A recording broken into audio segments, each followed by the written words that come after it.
करायचं स्मरण. जय जय रघुवीर समर्थ. श्री समर्थ कृपेने एक सुंदर असा बोध, एक सुंदर असं श्रवण आपल्याला प्राप्त झालेलं आहे. या श्रवणाच्या माध्यमातून उत्तमाचं सामर्थ्यसुद्धा समर्थांनी प्राप्त करून दिलेलं आहे. बघा प्रत्यक्षपणे भाग कसा दिलेला आहे, नक्कीच श्रवण करूया. समर्थ म्हणाले, आपण आपल्या नशिबावर जास्त विश्वास ठेवत असतो, परंतु नशिबापेक्षा कर्म ही उत्तमाची असली पाहिजेत. कारण नशिबात जे काही लिहून ठेवलेलं आहे तेच घडणार आहे.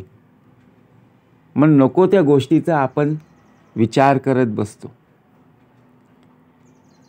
कारण एखादं आपण कार्य केलं, एखादं काम केलं, ज्याप्रमाणे काम केलेलं आहे, कार्य केलेलं आहे, त्या कार्याची वाहवा केली जाते, कौतुक केलं जातं, मान सन्मान दिला जातो. परंतु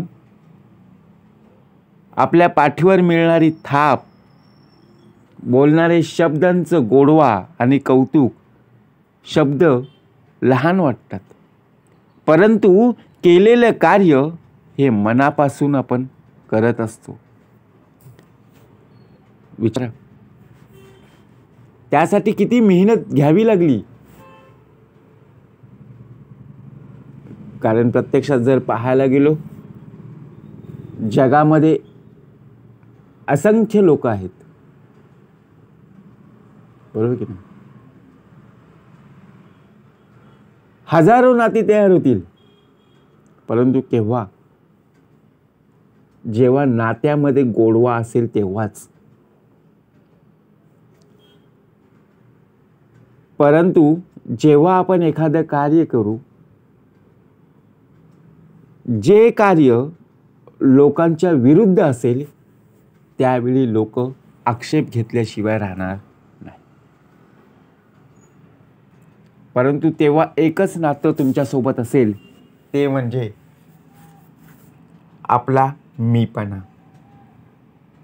तो आपल्यातला मीपणा बाजूला सारायचा आहे आणि असणाऱ्या लोकांशी संवाद साधायचा आहे. आपल्या आयुष्यात येणारी लोक एका पुस्तकाप्रमाणे असतात. ज्याप्रमाणे आपण पुस्तक उघडताच अनुक्रमणिका दिसते आणि त्याचप्रमाणे बघा सर्व त्या पुस्तकामध्ये उल्लेख केलेलं असतं. त्या पुस्तकाचं महत्त्व काय आहे, आपल्याला ते काहीतरी शिकवून जात असतात, जे आधी आपल्याला माहीत नसतं. म्हणून नशिबात जे काही लिहिलंय ना, तेच होणार आहे.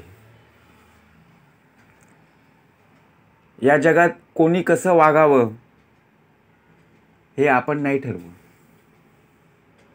हा प्रत्येकाचा भाग आहे. आपण जर इतरांना सांगायला गेलो तू असाच वागला पाहिजे, तर नाही होऊ शकत. कारण कलियुग आहे. आपण स्वतःवर विश्वास ठेवला पाहिजे.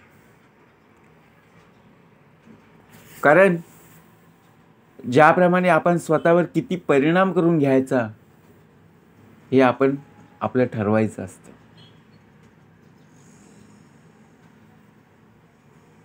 ज्यावेळी आपण एखादं कार्य करतो, त्यावेळी त्या कार्याचा मोबदला आपल्याला प्राप्त होत असतो. परंतु कितीही जरी कमावून ठेवलं तरी जाताना मात्र शून्यच, काहीच घेऊन जात नाही. मग नशिबाला दोष देणार का हो? काय कमावलं? हजारो नाती आपण जमवली, ती सुद्धा इथेच. हजारो रुपये जरी आपण जमवले तरी सुद्धा इथेच. मग घेऊन काय जाणार आहोत? संकटाच्या वेळी आपल्या कर्माने साठवलेलं पुण्य, हेच आपण घेऊन जाणार आहोत. हीच आपली शिल्लक आहे. परंतु अजूनपर्यंत आपण विचार करतो. आयुष्यात जास्त वेळ कोणावरच अवलंबून राहूच नका. बघा, आपण ज्यावेळी उन्हामध्ये प्रवास करत असतो दिवसा वेळ, त्यावेळी सूर्यनारायण प्रत्यक्षपणे आपल्याला दर्शन देत असतो. ज्यावेळी आपण चालतो त्यावेळी आपल्याच शरीराची, आपल्याच देहाची सावली दिसते की नाही, तेव्हा सावली सुद्धा आपल्याला साथ देत असते. परंतु ज्या वेळेला लाईट जाते, ज्या वेळेला अंधार होतो, काळोख होतो, त्यावेळेला सावली सुद्धा आपल्याला साथ देत नाही. विचार करा. मग भाग कसा दिलेला आहे समर्थाने? जे आपल्यावरच प्रेम करतात त्यांचंच फक्त कौतुक करावं का? का ज्यांनी आपली गरज आहे त्यांनाच मदत करावी? नाही ना. ज्यांनी आपल्याला प्रत्यक्षपणे बघा एखादा शब्द बोलून दुखावलेला असेल त्यांना सुद्धा क्षमा करता यायला हवी. कारण एखादा व्यक्ती आपल्या आयुष्यातून कायमचा ज्यावेळी निघून जातो ना, त्यावेळी येणारं दुःख खूप काही शिकून जात असतं. मग आपल्या नशिबातच का असं होत असतं? आपल्या नशिबातच का वाईट वेळ येत असते? आपल्या नशिबातच का दुःख, प्रसंग, अडचण अशा गोष्टी का घडत असतात? आपण विचार करतो, अरे जे माझ्या कार्यामध्येच का असे अडथळे येत असतात? कारण समर्थ म्हणाले, बघा, प्रयत्न न करता सहजपणे मिळेल अशी कोणतीही वस्तू या भूतलावर अस्तित्वात नाही. ही संतांची शिकवण आहे. प्रयत्न सांडिता.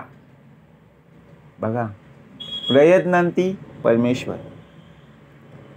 जे येत नाही त्यासाठी आपण प्रयत्न केले पाहिजे. परंतु आपण प्रयत्न केव्हा करतो?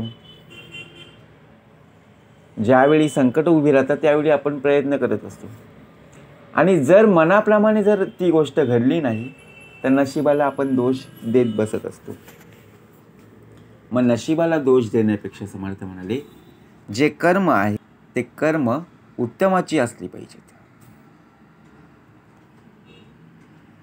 म्हणून विचार करा.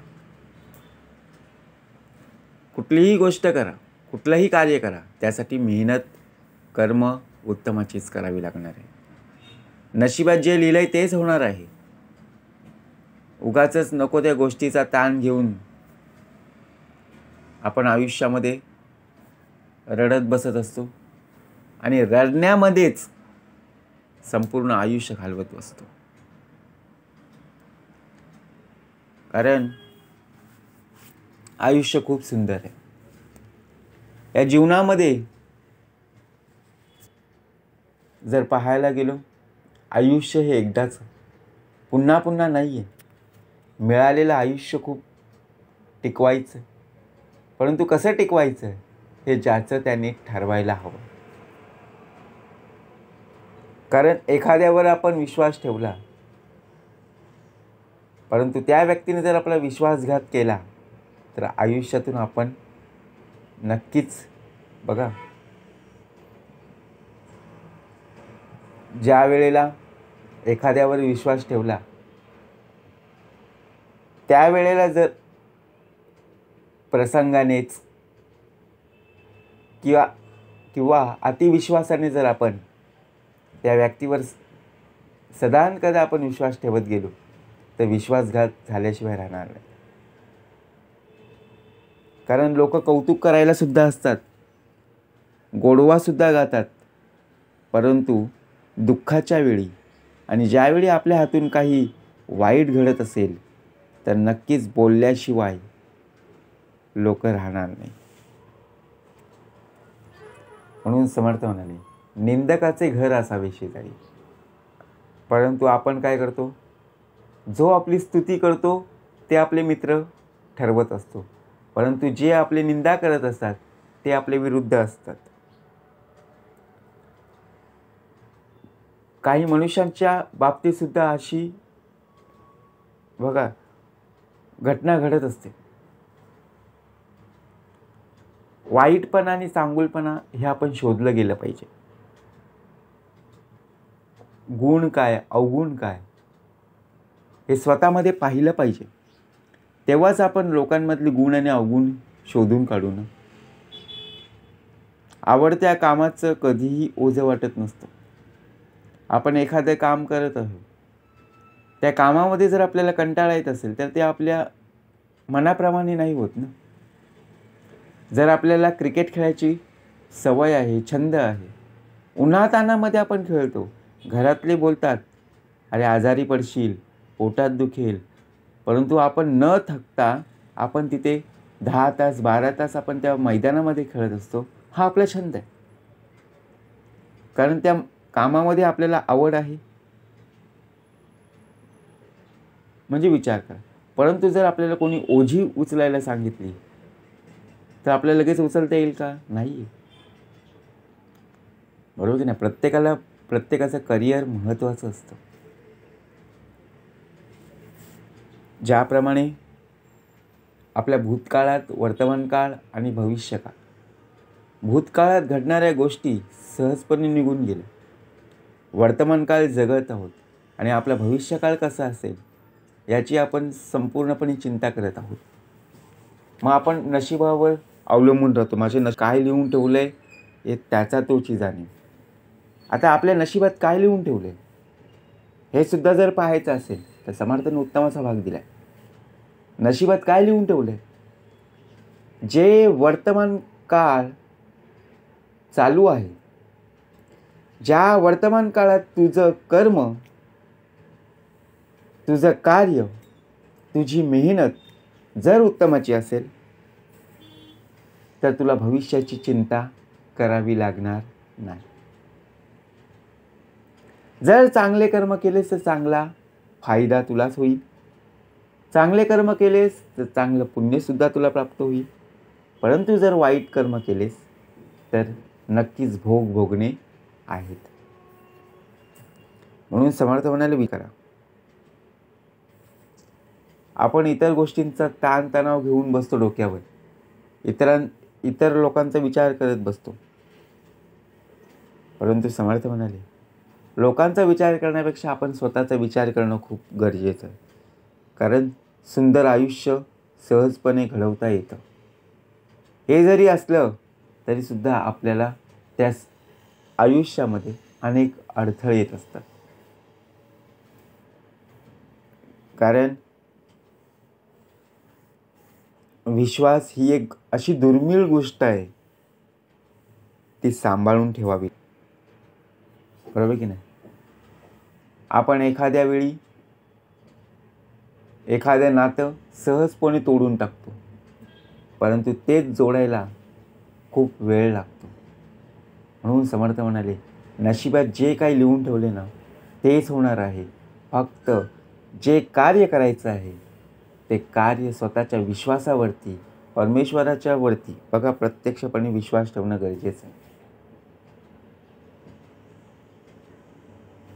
ज्याच्या दृष्टी खालून गेले ऐसे काहीच नाही उरले. म्हणून नशिबाला दोष देण्यापेक्षा समर्थ म्हणाले, कर्म उत्तमाचे करा, नक्कीच यश प्राप्त होईल. जय जय रघुवीर समर्थ.